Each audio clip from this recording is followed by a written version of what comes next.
Welcome back. In this video, I want to connect the dots between the extent you master partnership setup and your success as a consultant over the long term.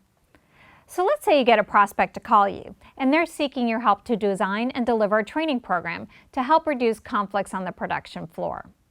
What do?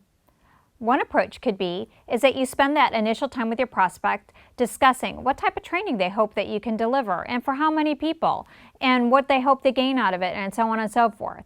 And while there's merit in this approach, let's play this out and see what happens next. So you leave to put a proposal together, and when you think about what was discussed in this initial client meeting, the chances are good that the options that you're going to be able to put in front of your client all relate to training. Even if you get really good at coming up with training options that provide client additional value in terms of pre-session assessments and post-session follow-up, there's still only one solution you're providing, which is training, which is exactly what your client asked for. And as a result, you inadvertently have fallen into that pair of hands trap that we discussed in Organizational Consulting 101. And once the work begins, you're going to have a really hard time being perceived as having expertise beyond training. And ultimately, with this type of contracting, you have positioned yourself strictly against a very specific methodology and not as a strategic business partner with a wide range of skills that can be brought to bear to improve performance. So now, let's paint a picture of the partnership setup approach. Let's use the same situation. You get the prospect to call, and they are seeking your help to design and deliver a training program to help reduce conflicts on the production floor. So here's an even better approach that positions you as a strategic partner to add maximum client value. So instead of talking in depth about the training program, you will ask your clients questions about the conflicts. So what are the indicators that there are conflicts? What is the impact of the conflicts on leadership, team, and organizational performance? And then you spend the majority of your time learning more about your client's business and the overall performance gaps that they are experiencing.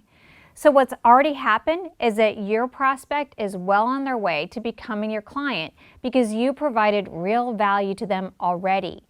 By helping them frame up their challenges and opportunities and put their requested solution into the broader context, their leadership capacity has already improved.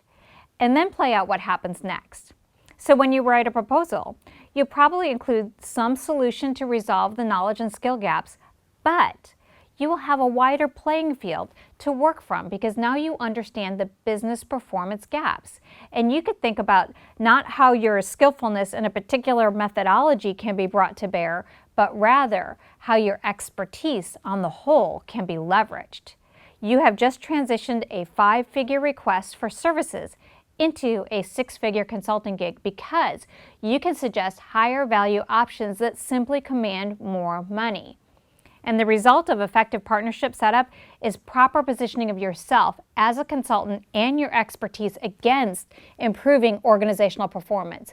That conflicts on the production floor may be one small part, and you will have planted the seeds for the next several contracts because you now have a strategic partnership with your client and they're aware from the get-go of all the incredible value you can offer. So speaking of planting seeds, I have a really good friend who's starting to grow tomatoes in his backyard. The other day, he took me out to his backyard so I can see the way that he has arranged the hydroponic plants, and he explained to me the importance of where he positions these pots so that they are most protected from insects and are able to get the best sunlight. And as he explained the importance of positioning his pots for maximum tomato growth and health and yield, I started to think that this is a perfect metaphor for the role of partnership setup. In contrast to other roles in the organization, a consultant has no formal place in the organizational chart.